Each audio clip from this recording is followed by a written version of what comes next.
Bueno, retomando un poquito la clase, la primera clase que tuvimos, habíamos dicho que para calcular la eficiencia en términos de tiempo de un algoritmo hay que calcular la función del tiempo de ejecución. La función del tiempo de ejecución de un algoritmo, digamos A1, se escribe de esta manera, T de n, donde n representa el tamaño del problema o el número de datos, el número de elementos que se va a procesar. Por ejemplo, si tenemos un algoritmo para ordenar ascendentemente los elementos de una lista, pues n representa el tamaño de la lista o lo que es lo mismo el número de elementos de la lista. Si estamos procesando un árbol, n representa el número de nodos del árbol. Si estamos procesando un conjunto, n representa el número de elementos del conjunto.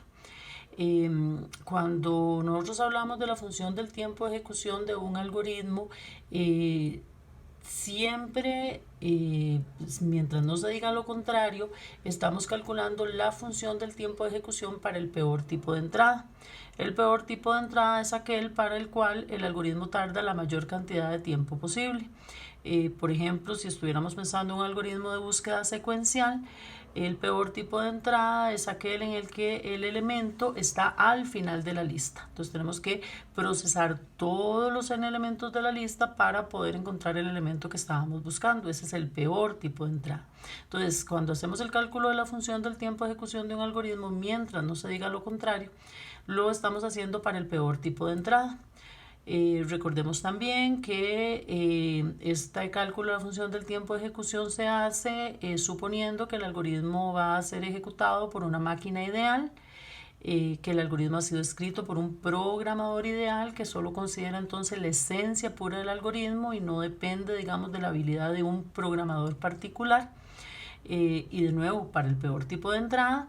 Y la única variable que tenemos entonces es el tamaño de la entrada o el tamaño del problema. Acá tenemos ejemplos de tres funciones del tiempo de ejecución de tres algoritmos diferentes, digamos A1, A2, A3.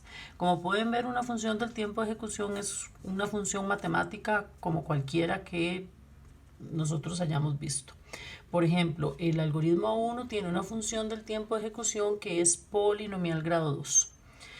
El algoritmo A2 tiene una función del tiempo de ejecución logarítmica más una constante. Y el algoritmo A3 tiene una función del tiempo de ejecución exponencial base 2 más una constante. Una vez que nosotros hemos calculado la función del tiempo de ejecución de un algoritmo, en realidad lo que finalmente nos va a interesar es la tasa de crecimiento de la función cuando n tiende a infinito. Porque realmente lo que nos interesa es saber cuánto tarda el algoritmo para n's extremadamente grandes. Nunca nos va a interesar cuánto tarda un algoritmo para n's pequeños, porque en n's pequeños un algoritmo siempre es muy rápido. Entonces no nos va a interesar, por ejemplo, para un algoritmo de ordenamiento, cuánto tarda para ordenar 5 datos o 10 datos, pero sí nos va a interesar cuánto tarda ordenando 1.000.000 de datos o 10 millones de datos. Entonces siempre nos interesa saber cómo se comporta la función del tiempo de ejecución en n's extremadamente grandes, esto es, en n tendiendo a infinito. Entonces realmente de esto lo que nos interesa es la tasa de crecimiento de la función del tiempo de ejecución cuando n tiende a infinito, y a eso lo conocemos como el orden de duración del algoritmo.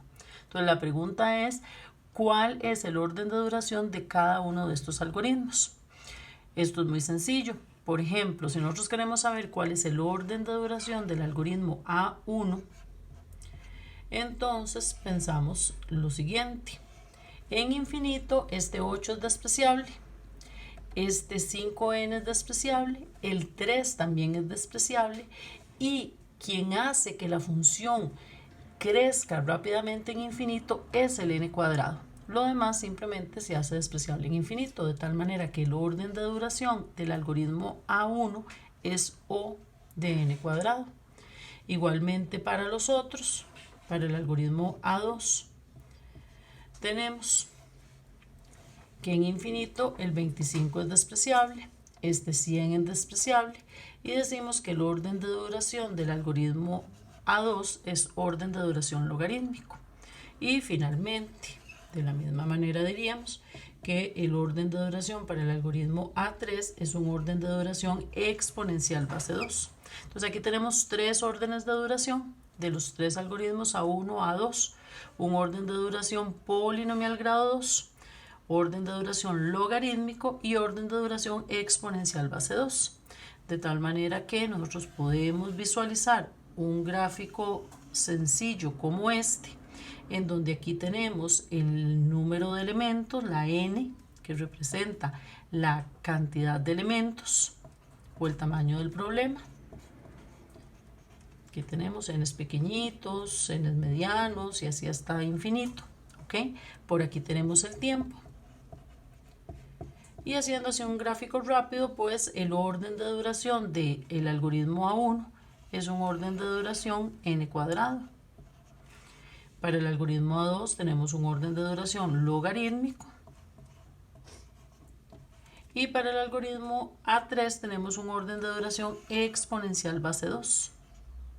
Entonces, si estamos hablando de comparar estos tres algoritmos en términos de su eficiencia en tiempo, pues claramente tenemos acá que para un n como este, pues el algoritmo A2 tarda muy poquito tiempo, el algoritmo A1 tarda mucho más tiempo y el algoritmo A3, que es el que tiene un orden de duración exponencial base 2, pues tarda una cantidad de tiempo muchísimo más grande. Entonces, cuando nosotros calculamos o queremos calcular la función del tiempo de ejecución de un algoritmo para compararlo en términos de su eficiencia en tiempo con otros algoritmos, calculamos la función del tiempo de ejecución, pero más allá que calcular la función del tiempo de ejecución, lo que nos interesa es calcular la tasa de crecimiento de la función cuando n tiende a infinito. Y a eso lo conocemos como el orden de duración. De tal manera que el orden de duración es, de nuevo, la tasa de crecimiento de la función del tiempo de ejecución cuando n tiende a infinito para un ejecutor ideal, un programador ideal y, mientras no digamos lo contrario, para el peor tipo de entrada.